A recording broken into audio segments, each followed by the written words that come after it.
This is America's Workforce, the voice of working families in Northern Ohio.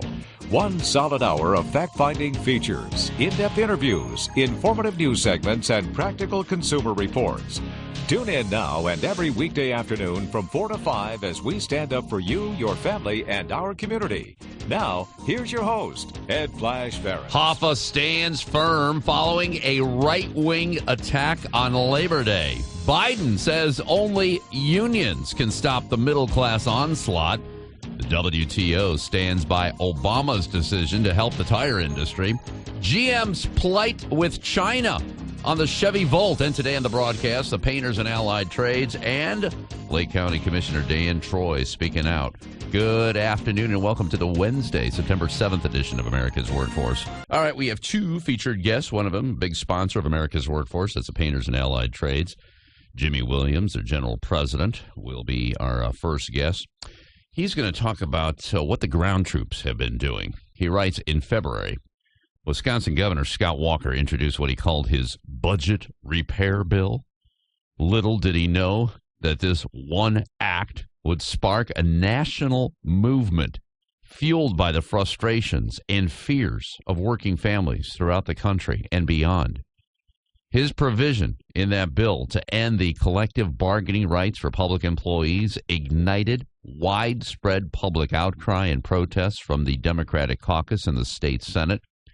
In a matter of days, working men and women, students and fellow activists filled the Wisconsin Capitol building to protest Walker's plan, and the world was watching.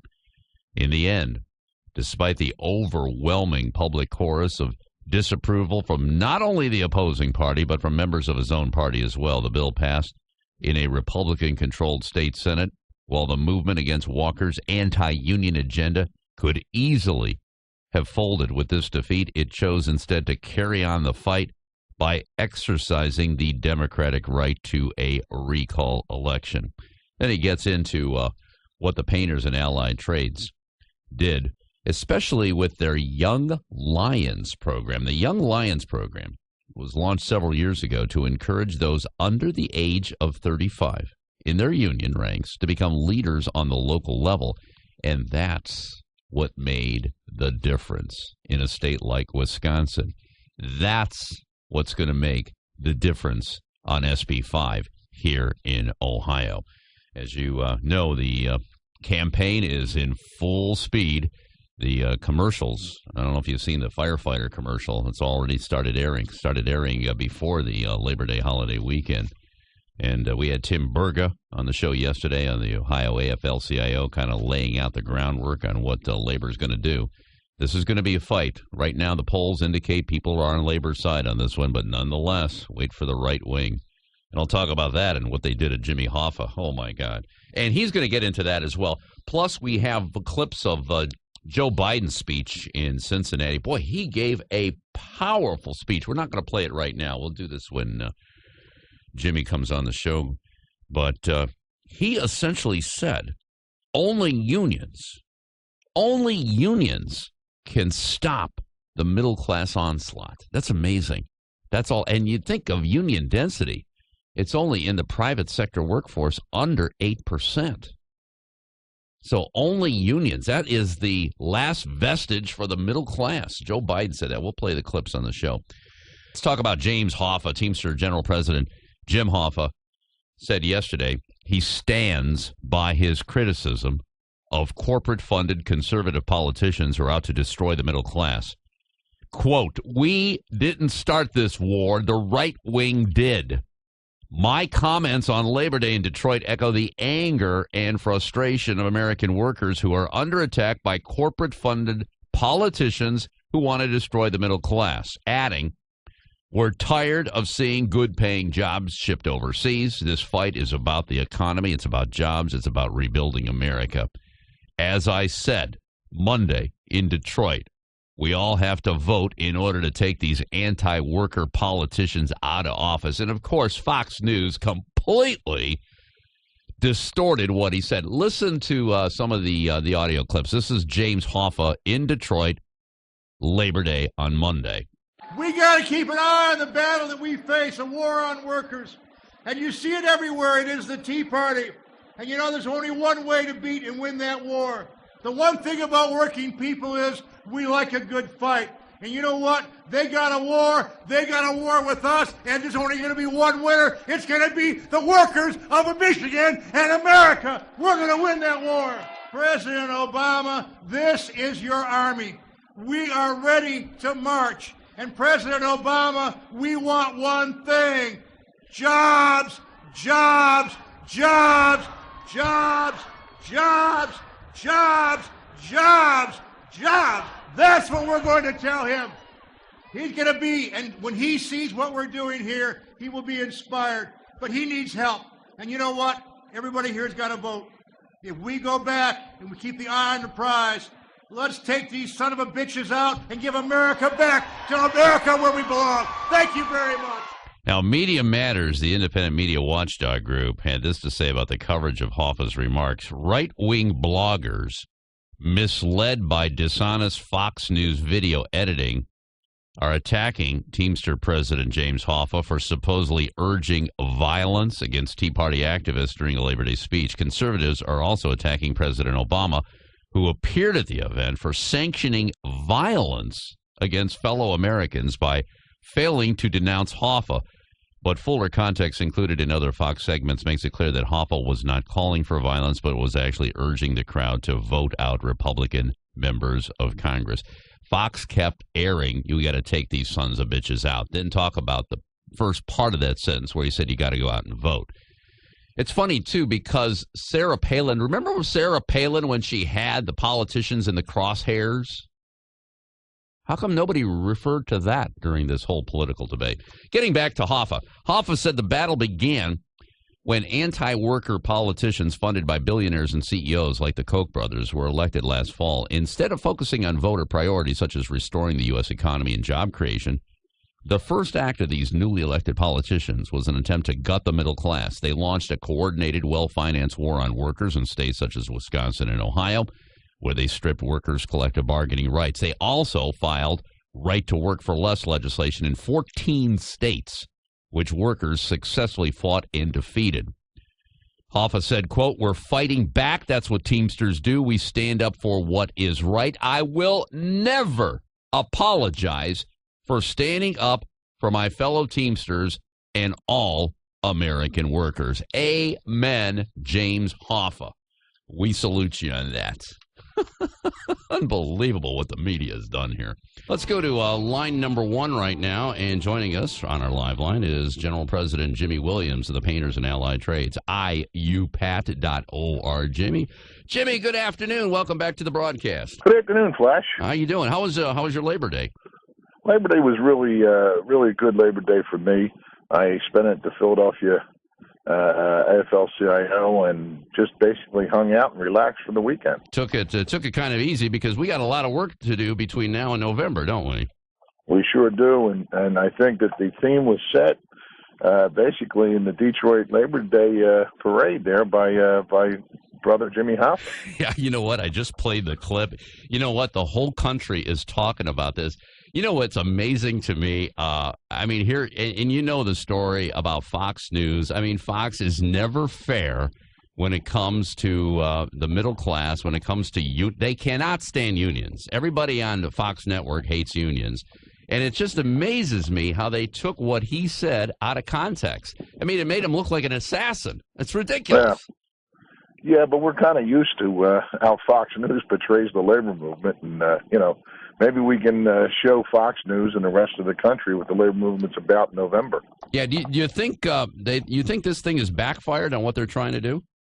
I got to believe it. And, the sentiment of the members that I talk to and just, regular people, not necessarily union people, just regular, middle-class people are just fed up with the whole system and what's going on and the teabaggers and the debt crisis and all the things that they did. I mean, it just kind of upset, I think, everybody. Now, we got to carry that out to November. Yeah.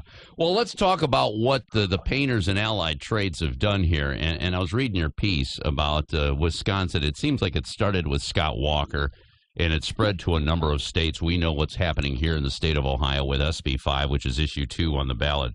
But Jimmy, tell me what you did as a result of these anti-worker governors.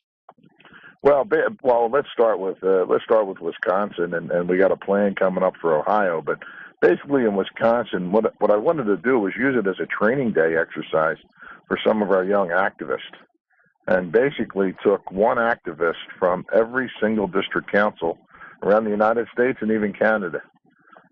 Flew them into Wisconsin in those Senate districts and had them work 14 straight days on the campaign. And the responses that I got back from the other affiliates in Wisconsin and the enthusiasm, I mean, our members were on the Ed Show and basically just kind of, spread a whole lot of hard work there in Wisconsin. We came up a little short, but you know what? That was really an uphill battle, and we did have a couple of victories there that they didn't expect. So I think that all in all, it's building to the Scott Walker recall coming up in January of next year. Mm-hmm. So they're going to move forward with the recall of the governor then? Oh, yeah. No, they're moving forward, with that, along with the SB 5 situation there in Ohio.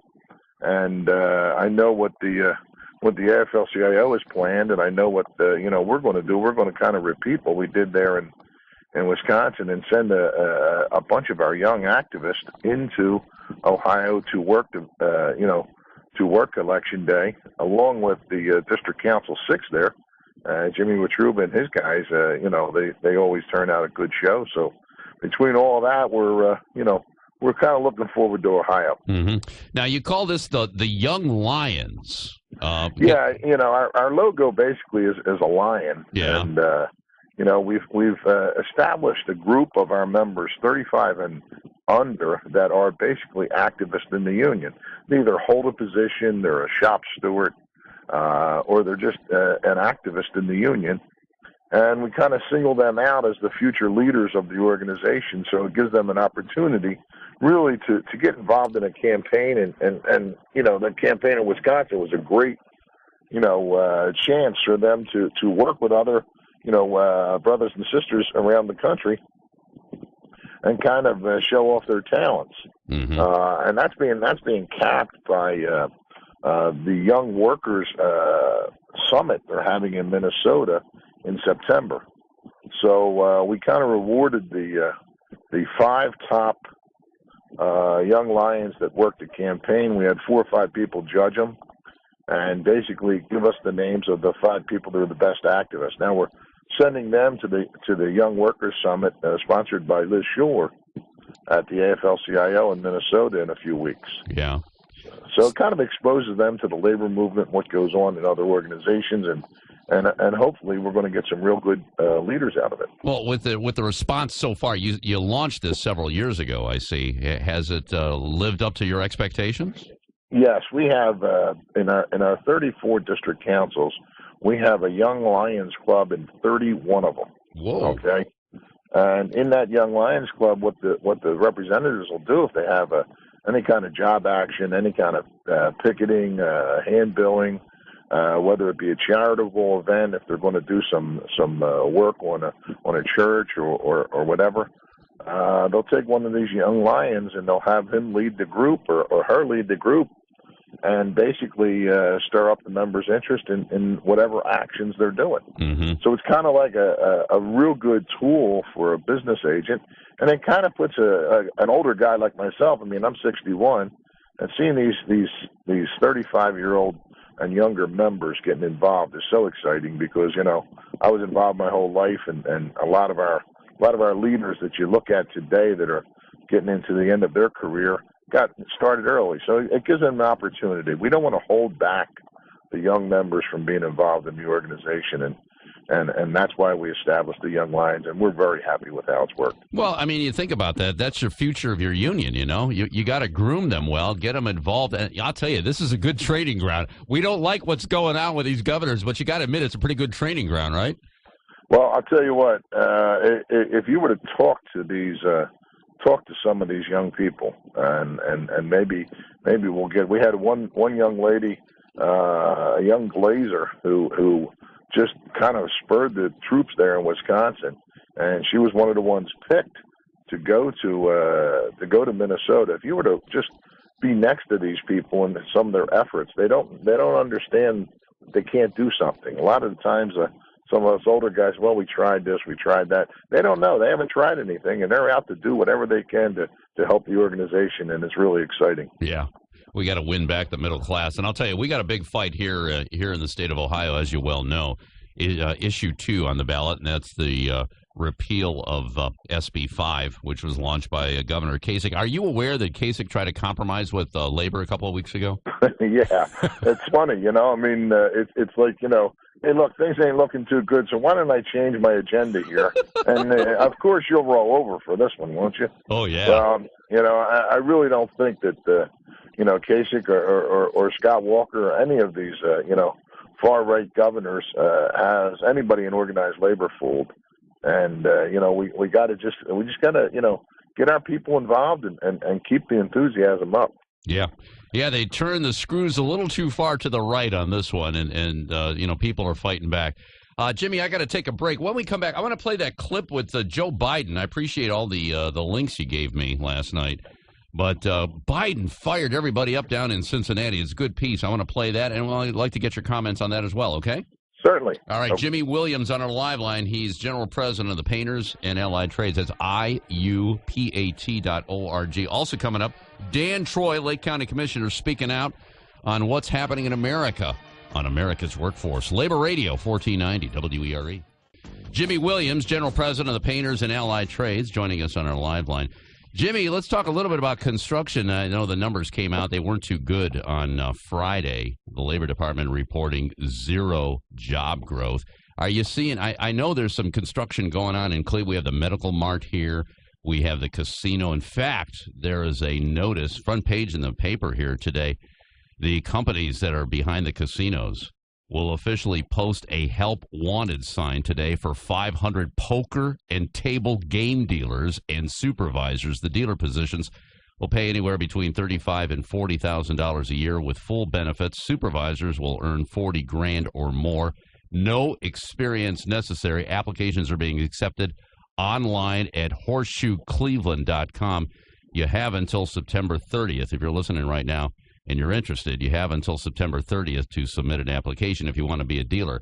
And I know, for the trades, they're working feverishly to get this casino done. What are you hearing regarding, as far as Cleveland and the state of Ohio? Well, Cleveland is very, very fortunate now. We've had a recent membership surge there in Cleveland. We monitor our applications, every month. And I've seen it build over the last 6 months in Cleveland, where we've, increased our membership there. So it's very, very, good news for the Cleveland area. The rest of the country, I wish I could say the same for, but not so. In a lot of the major cities, matter of fact, I guess Cleveland's the busiest major city in the country. We've suffered membership loss because of the lack of construction, okay, the lack of new construction, and really the lack of remodeling. So, it's not too good news. But in some of our pockets, like even Pittsburgh's a little busy. So is Buffalo back in the east. Out west, things are really dismal. And the notification of the zero jobs didn't help the economy any. It didn't help the stock market any when that news came out the other day. So I think that it's going to be at least another year, and it's a shame because our people, maybe this will give them the incentive to get out and make some changes on election day. Yeah, because I don't think anybody's paying attention to the working people in Congress. Yeah, and it's really sad too because Obama's taken a major hit on this. I mean, his poll numbers are way down, but the guy's got good intentions. It seems to me he's trying to move forward, but every time he moves forward, the GOP kind of slaps him down and says, no, they can't do that.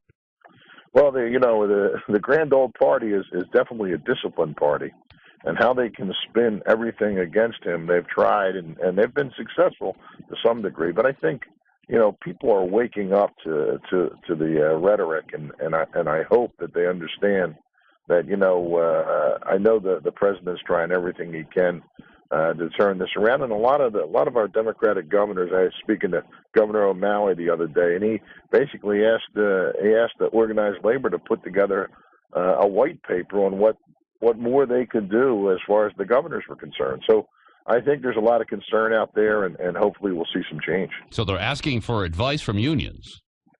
Yes, and Governor O'Malley's. Now there's another example. He's had a very, very good employment situation, well below the unemployment's well below the national average here in Maryland.